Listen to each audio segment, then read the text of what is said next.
صلی اللہ علیہ وسلم نے فرمایا، جنت کا ایک دروازہ صرف روزے داروں کے لیے مخصوص ہوگا، اس سے روزے داروں کے سوا اور کوئی نہیں گزرے گا۔ السلام علیکم۔ آج کی ویڈیو رمضان سے پہلے ہر مسلمان کو دیکھنا بہت ضروری ہے۔ اس ویڈیو میں بیان کروں گی کہ رمضان کی فضیلت و اہمیت کیا ہے اور روزہ کیا ہے، اس کے معنی کیا ہے، رمضان کی پہلی رات کیا ہوتا ہے اور روزے داروں کے لیے اللہ کی طرف سے کیا انعام ہے۔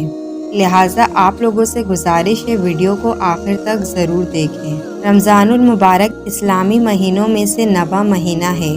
رمضان کے معنی سخت گرمی اور تپش کے ہیں۔ سال کے 12 مہینوں پر اس مہینے کو بہت خاص فضیلت حاصل ہے۔ اسلامی سال کے تمام مہینوں کے نام اہل عرب نے رکھے یا پھر اسلام کے نزول کے بعد رکھے گئے، لیکن رمضان المبارک کا نام اللہ تعالیٰ نے دنیا بننے سے پہلے ہی قرآن کی تلاوت فرماتے ہوئے لکھ دیا تھا۔ قرآن مجید میں ایسی کئی آیت ہے جس میں لفظ رمضان کا ذکر مبارک مہینے کے طور پر کیا گیا ہے۔ رمضان وہ مہینہ ہے جس میں قرآن نازل کیا گیا، لوگوں کی ہدایت اور رہنمائی کے لیے۔ حضرت ابو ہریرہ رضی اللہ تعالی عنہ سے روایت ہے کہ رسول صلی اللہ علیہ وسلم نے فرمایا، جب رمضان شروع ہوتا ہے تو آسمان کے دروازے کھولے جاتے ہیں، اور ایک روایت میں ہے کہ جنت کے دروازے کھولے جاتے ہیں اور جہنم کے دروازے بند کر دیے جاتے ہیں، اور شیاطین کو زنجیروں میں جکڑ دیا جاتا ہے، اور ایک روایت میں ہے کہ رحمت کے دروازے کھولے جاتے ہیں۔ حضرت ابو ہریرہ رضی اللہ تعالی عنہ سے مروی ہے کہ جب رمضان کے مہینے کی پہلی رات آتی ہے تو شیطان اور جن قید کر لیے جاتے ہیں، اور آگ دوزخ کے دروازے بند کر دیے جاتے ہیں، اور دوزخ کا کوئی دروازہ نہیں کھولا جاتا، اور جنت کے دروازے کھولے جاتے ہیں اور اس کا کوئی دروازہ بند نہیں رہتا۔ حضرت انس بن مالک رضی اللہ تعالی عنہ سے روایت ہے کہ جب ماہ رمضان آیا تو رسول صلی اللہ علیہ وسلم نے فرمایا، یہ جو مہینہ آیا ہے اس میں ایک ایسی رات ہے جو 1000 مہینوں سے بہتر ہے، اور جو اس کی بھلائی سے محروم رہا تو وہ تمام بھلائیوں سے محروم رہا۔ حضرت ابن عمر رضی اللہ تعالی عنہ سے روایت ہے کہ نبی کریم صلی اللہ علیہ وسلم نے فرمایا، رمضان کی خاطر سال کے شروع سے اختتام تک جنت کو آراستہ کیا جاتا ہے، اور فرمایا کہ جب رمضان کا پہلا دن ہوتا ہے تو عرش کے نیچے سے ایک ہوا چلتی ہے جو جنت کے پتوں سے نکل کر حوروں پر سے گزرتی ہے، تو وہ کہتی ہیں، اے ہمارے رب، اپنے بندوں میں سے ہمارے شوہر بنا جن سے ہماری آنکھیں ٹھنڈی ہو اور ہم سے ان کی آنکھیں ٹھنڈی ہو۔ حضرت سلمان فارسی رضی اللہ تعالی عنہ سے روایت ہے کہ رسول صلی اللہ علیہ وسلم نے شعبان کے آخری دن ہمیں خطبہ دیا اور فرمایا کہ اے لوگو، ایک بہت عظمت والے مہینے نے تم پر سایہ ڈالا ہے جو بڑا بابرکت مہینہ ہے۔ اس مہینے میں ایک ایسی رات ہے جو 1000 مہینوں سے بہتر ہے۔ اللہ نے اس کے روزے فرض کیے ہیں اور رات کے قیام کو نفل بنایا ہے۔ جو شخص اس میں کسی نیکی کے ذریعے اللہ کا قرب چاہے، وہ ایسا ہے کہ کسی نے غیر رمضان میں فرض ادا کیا، اور جس نے اس میں فرض ادا کیا وہ ایسا ہے جیسے کسی نے غیر رمضان میں 70 فرض ادا کیے۔ یہ صبر کا مہینہ ہے اور صبر کا ثواب جنت ہے، اور یہ ہمدردی والا مہینہ ہے۔ اس میں مومن کے رزق میں اضافہ کیا جاتا ہے۔ جو اس میں کسی روزے دار کا روزہ افطار کروائے وہ اس کے لیے مغفرت کا سبب بنتا ہے۔ حضرت عمر بن خطاب رضی اللہ تعالی عنہ سے مروی ہے، رسول صلی اللہ علیہ وسلم نے فرمایا، رمضان میں اللہ تعالیٰ کا ذکر کرنے والا بخش دیا جاتا ہے، اور اس مہینے میں اللہ تعالیٰ سے مانگنے والا بے مراد نہیں رہتا۔ حضرت ابو سعید رضی اللہ تعالی عنہ سے مروی ہے کہ رسول صلی اللہ علیہ وسلم نے فرمایا، بے شک رمضان کے ہر دن رات میں اللہ تعالیٰ کی طرف سے بہت سے لوگ دوزخ سے آزاد کیے جاتے ہیں، اور ہر مسلمان کی دن رات میں ایک دعا قبول ہوتی ہے۔ حضرت ابو ہریرہ رضی اللہ تعالی عنہ سے مروی ہے کہ رسول اللہ صلی اللہ علیہ وسلم نے فرمایا، جب رمضان کی پہلی رات ہوتی ہے تو اللہ تعالیٰ اپنی مخلوق کی طرف نظر فرماتا ہے، اور جب اللہ تعالیٰ کسی بندے کی طرف نظر فرمائے تو اسے کبھی عذاب نہ دے گا، اور ہر روز 10 لاکھ کو جہنم سے آزاد فرماتا ہے۔ اور جب 29ویں رات ہوتی ہے تو پورے مہینے میں جتنے آزاد کیے ان کے مجموعے کے برابر اس ایک رات میں آزاد کرتا ہے۔ اور پھر جب عید الفطر کی رات آتی ہے، فرشتے خوشی مناتے ہیں اور اللہ تعالیٰ اپنے نور کی خاص تجلی فرماتا ہے۔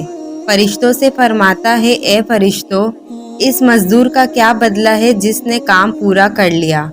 فرشتے عرض کرتے ہیں، اس کو پورا اجر دیا جائے۔ اللہ تعالیٰ فرماتا ہے، میں تمہیں گواہ کرتا ہوں کہ میں نے اس کی مغفرت عطا فرمائی۔ دوستوں، اب روزے کی اہمیت کے بارے میں بیان کروں گی کہ روزہ کیا ہے اور کن لوگوں پر فرض کیا گیا ہے۔ صوم یعنی روزے کے لغوی معنی کسی چیز سے رکے رہنے کے ہیں۔ یہ اسلام کا تیسرا رکن ہے، جس میں مسلمان صبح صادق سے لے کر غروب آفتاب تک مخصوص شرائط کے ساتھ کھانے پینے سے رکا رہتا ہے۔ رمضان المبارک کے روزے ہر بالغ تندرست مرد و عورت پر فرض ہیں۔ جو اس رکن کی فرضیت سے انکار کرتا ہے وہ کافر ہے، اور جو مسلمان اس کی فرضیت سے انکار نہیں کرتا لیکن روزہ نہیں رکھتا ہے تو پھر وہ فاسق ہے۔ فرمان الہی کے مطابق روزہ ہم سے پہلی امتوں پر بھی فرض رہا ہے۔ حضرت یحییٰ علیہ السلام اور ان کی امت بھی روزے دار تھی۔ عاشورہ کے دن حضرت موسیٰ علیہ السلام کو تورات کے 10 احکام عطا کیے گئے تھے، اس لیے تورات میں اس دن کے روزے کی نہایت تاکید آئی ہے۔ حضرت عیسیٰ علیہ السلام نے بھی 40 دن تک جنگل میں روزہ رکھا اور ان کی امت پر بھی روزے فرض کیے گئے تھے۔ قرآن مجید میں بھی روزے کی اہمیت کا ذکر کیا گیا ہے۔ ارشاد باری تعالیٰ ہے، اے ایمان والو، تم پر روزے فرض کیے گئے ہیں جیسا کہ تم سے پہلے لوگوں پر فرض کیے گئے تھے۔ تم میں سے جو کوئی یہ مہینہ رمضان المبارک پائے اس کے روزے رکھے۔ دوستوں، اب سحری کی فضیلت کے بارے میں بیان کروں گی۔ نبی کریم صلی اللہ علیہ وسلم نے فرمایا، سحری کھاؤ کیونکہ سحری کھانے میں برکت ہے۔ یقیناً اللہ اور اس کے فرشتے سحری کھانے والوں پر درود بھیجتے ہیں۔ دوستوں، سحری کا کھانا باعث برکت ہے، واجب نہیں، کیونکہ نبی کریم صلی اللہ علیہ وسلم اور آپ صلی اللہ علیہ وسلم کے اصحاب رضی اللہ تعالی عنہم نے لگاتار روزے رکھے اور ان میں سحری کا ذکر نہیں۔ دوستوں، سحری کا کھانا سنت ہے اور بعض علماء کے نزدیک مستحب ہے، مگر اس بات پر سبھی متفق ہے کہ سحری کے کھانے کے بغیر روزہ درست ہے۔ بے شک کوئی جان بوجھ کر سحری کے وقت نہ کھائے یا سوتے رہنے کی وجہ سے سحری چھوٹ جائے۔ البتہ افضل یہی ہے کہ سحری کے وقت کچھ نہ کچھ ضرور کھا لیا جائے، خواہ ایک گھونٹ پانی ہی کیوں نہ ہو۔ حضرت عمر بن عاص رضی اللہ تعالی عنہ سے مروی ہے کہ میں نے نبی کریم صلی اللہ علیہ وسلم کو یہ فرماتے سنا ہے کہ ہمارے اور اہل کتاب کے روزوں میں سحری کھانے کا فرق ہے۔ ایک راوی ایک صحابی سے کہتے ہیں کہ میں رسول صلی اللہ علیہ وسلم کی خدمت میں حاضر ہوا تو آپ صلی اللہ علیہ وسلم سحری کھا رہے تھے۔ آپ صلی اللہ علیہ وسلم نے ارشاد فرمایا، یہ برکت ہے، اگر اللہ تعالیٰ نے تمہیں دی تو اسے مت چھوڑو۔ حضرت ابو ہریرہ رضی اللہ تعالی عنہ سے روایت ہے کہ رسول اللہ صلی اللہ علیہ وسلم نے فرمایا، آدمی کے ہر نیک کام کا اجر 10 سے 7 گنا زیادہ ملتا ہے۔ اللہ تعالیٰ نے فرمایا، مگر روزہ صرف میرے لیے ہے اور اس کی جزا میں خود دوں گا۔ بندہ اپنی خواہش اور کھانے کو صرف میری رضا کے لیے ترک کرتا ہے۔ اللہ تعالیٰ نے فرمایا، روزہ دار کے لیے 2 خوشیاں ہیں، ایک افطار کے وقت اور ایک اپنے رب سے ملاقات کے وقت، اور روزہ دار کے منہ کی بو اللہ کے نزدیک خوشبو سے زیادہ پسندیدہ ہے۔ حضرت ابو ہریرہ رضی اللہ تعالی عنہ سے مروی ہے کہ رسول اللہ صلی اللہ علیہ وسلم نے فرمایا، اگر کسی نے ایک دن نفل روزہ رکھا اور زمین جتنا سونا اسے دیا جائے پھر بھی اس کا ثواب پورا نہ ہوگا۔ دوستوں، یہ بابرکت مہینہ بہت جلد تشریف لانے والا ہے، اس لیے ہمیں چاہیے کہ اس مہینے کی تیاری ہم اچھے سے کریں اور اس مہینے کو اللہ تعالیٰ کی عبادت میں گزاریں اور نیک کام کریں اور روزے رکھیں اور نوافل پڑھیں اور ہر برے کام سے بچنے کی کوشش کریں۔ اللہ تعالیٰ ہمیں اس مہینے کو صحیح طریقے سے گزارنے کی توفیق عطا فرمائے، آمین۔ دوستوں، امید کرتی ہوں آپ کو آج کی ویڈیو پسند آئی ہوگی۔